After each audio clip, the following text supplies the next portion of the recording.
Clara Morgan a beau être une figure médiatique depuis plus de 20 ans, elle n'en reste pas moins une femme comme les autres.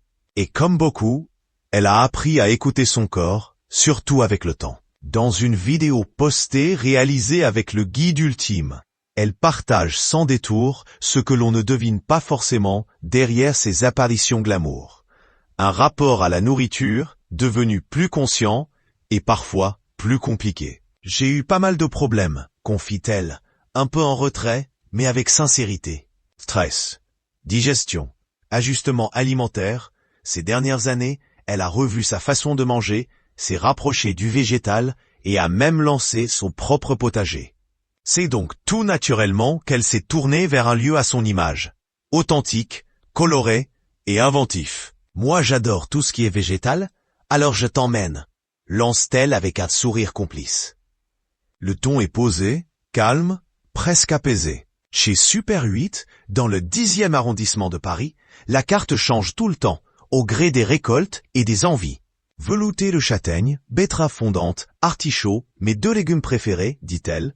Tout ici semble fait pour reconnecter avec l'essentiel. Ce jour-là, elle imagine un repas sur mesure. La pêche du jour, quelques céréales, un peu de linguini. Comme ça, le gluten, c'est que moitié de dose, glisse-t-elle dans un éclat de rire. À partir de 40 ans, on galère un peu avec le gluten.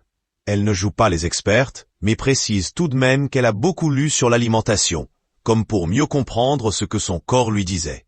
Ce qui frappe, c'est sa joie à parler de ce qu'elle mange. Tu connais la bouchée parfaite? Excuse-moi, j'ai inventé la boue, plaisante-t-elle en faisant une référence à peine démasquée de son passé dans l'industrie du divertissement pour adultes. Pourtant, on sent que derrière l'humour, il y a une vraie réflexion. Elle ne mange pas pour suivre une tendance, mais pour aller mieux. Et le végétal, visiblement, lui réussit. Clara Morgan, c'est une femme qui a traversé les projecteurs, les étiquettes, les jugements. Aujourd'hui, elle parle de légumes, de stress, de recettes improvisées et de ce restaurant comme d'un refuge où l'on peut être à la fois gourmande, attentive à sa santé et pleinement soi.